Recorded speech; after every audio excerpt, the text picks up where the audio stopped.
Bandiraɓe leñol on jarama on beltanama no fewi on jaɓɓama e kubaruji meɗen dammuɗi dow fulfulde network. Hande Naasaande walla Alhamiisa nogas e ɗiɗi lewru ɗiɗaɓuru hitande ujune ɗiɗi e nogas e nayyi. Min Naase Yusuf Usman jaɓɓoto on yelanto on jamu e kayruji ɗuɗɗi. Puɗɗiren kubaruji meɗen hande e kubaruwol ngo'ol belgol gam fulɓe.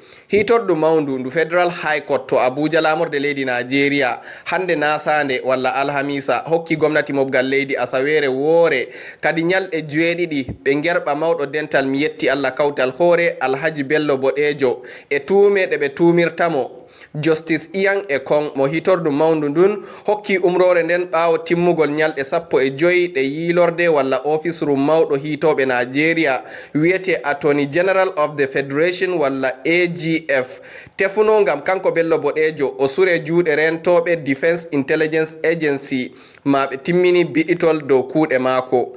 Alhaji Bello Boɗejo nanganoma ɓaawo o tumama e tiggugol rentoɓe fulɓe nder diwal Nasarawa. Gila nden wala laɓɗum dow tuume ɗe o tumirte sabu rentoɓe ɓen mbi'i iɓe doggina biɗitol dow kuuɗe makko. Pa en yeeso nder kubaruji meɗen dammuɗi hande Naasaande dow fulfulde network. Gomnati diwal Benue umri fulɓe waynaɓe nder diwal ngal dow nder nyalɗe 10 ɓe gurtoɓe acca diwal ngal to gomnati tuumi dow ɓe hoɓɓe. Gomnati diwal Benue tuumi dow fulɓe ɓen e jogi balme kalluɗe. Gomnajo diwal ngal Haycinti Aliya tiggi komitiru hertandu ngam tabbitingo umrore nden huwi bo o tabbitini dow didangol karmingol durgol egga hoɗa e hutinire nder diwal ngal. Pa en yeeso nder kubaruji meɗen dammuɗi. Madalisa Mawka ka seneta en tiggi komitiru yimɓe 12 le jagorgal mawɗo saggordu walla bankiru ɓurdundu ndu CBN ngam hakkilango ka ceede nder saggordu ndun. Komitiru ndun tiggama ɓaawo nde madalisaɓe kakkilanoɓe dow fiji bankiru ɓurdundu gurtini jantore dow kuuɗe CBN nder jonde Madalisa Mawka hande Alhamiisa walla Naasaande. Tabbitingo ardiɓe komitiru ndun waɗama ngam taskaram lamar ardiɓe saggordu maundu ndu CBN taskita gila 26 yahango 27 lewru ɗiɗaɓuru ndu gontirɗen ndu'u. Pa en yeeso nder kubaruji meɗen dammuɗi. Nder balɗe ɗe hukuma faddaki mosle nder leydi Nigeria andiraka EFCC fuɗɗi tokkutugo sagoji gayloɓe seede andirɗen Bureau de Change. Jabruɗe ɗen kosama ngam hoyna totugol ceede leyɗe janane e lestugol ceede Nigeria e naira.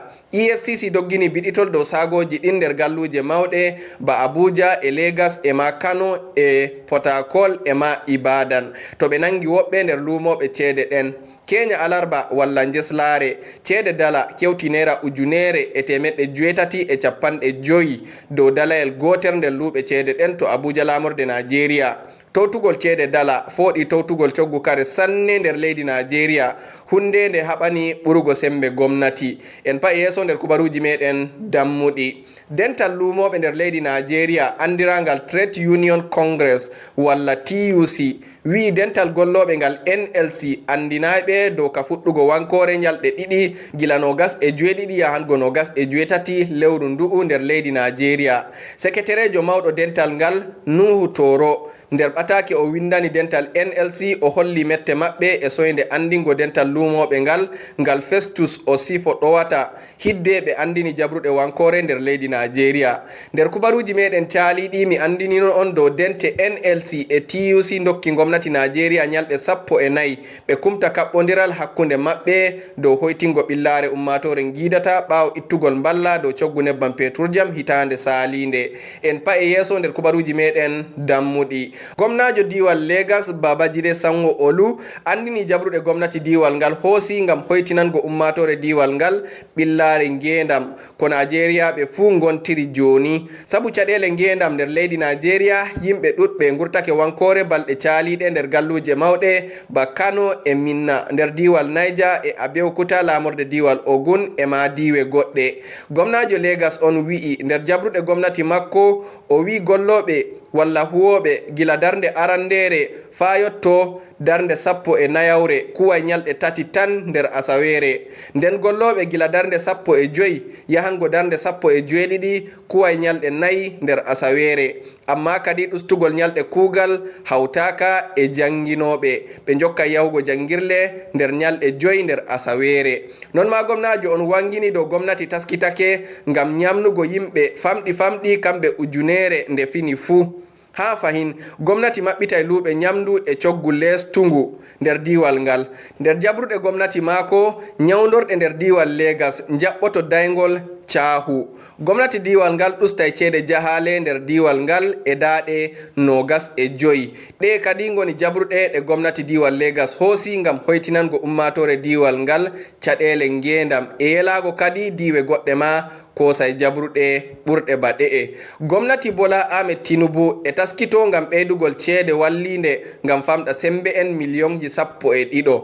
Nder taskara arande ha dogginte joni yimɓe millionji 3 beltori e wallinde gomnati. Fahin gomnati ɓeyda e wallinde nden ngam hoytingo caɗele ngendam.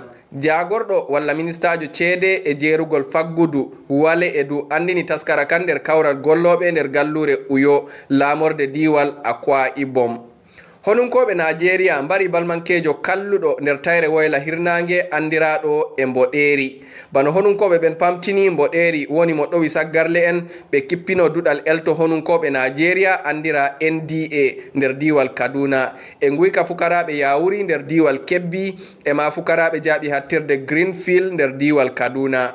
Major General Onyemanwa Chukwu bolwankejo honunkoɓe Nigeria wi'i mboɗeri mbarama hawtade e goɗɗo saggarlejo indiraɗo e boɗejo sarde kippanɗe ɗe ɓe jaari. Payen yeso nder kubaruuji meɗen dammuɗi nyawu gertoɗe. Gomnati diwal Kebbi yerɓi gertoɗe goɗɗe e ponde to gallure Jos diwal Pulato. Darektajo mawɗo wakkere aynugol njamu dabbaji to jagorgal njamu dabbaji e durngol Dr. Aliyu Muhammad wi yimɓe ɗuɗɓe mboytorake dow gertoɗe maɓɓe ɗuɗɗe sanne mbaati nder diwal ngal. Ragare nder kubaruuji meɗen dammuɗi hande Naasaande walla Alhamiisa. Jagorɗo rento leydi Nigeria andira Chief of Defence Staff General Christopher Musa waggini yimɓe ɓe o inniri huwoɓe kuuɗe sarru ƴownitiroɓe dow honunkoɓe Nigeria jaɓta laamu sabu caɗele ngendam ummatore leydi ndin giidata. O wi neɓata yimɓe ɓen pottay e sarru ngu ɓe tefanta ko'e maɓɓe nder leydi Nigeria. O haali ka sarde o handina nastingo elto honunkoɓe to duɗal elto honunkoɓe gallure Potakol diwal Ribas. On gettama sanne e wondugo e am nder kubaruuji meɗen dammuɗi hande Naasaande walla Alhamiisa. Jango so Allah hewtini yonki on nanay kubaruuji goɗɗi dammuɗi cahiɗi e ɗemgal fulfulde. Kadi ko haɗata gerɓanon woɓɓe kubaruuji ɗi ngam kamɓe ma ɓe keɓa ɓe nana.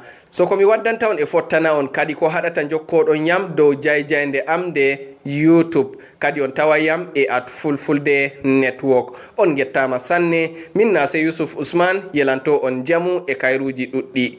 On jarama.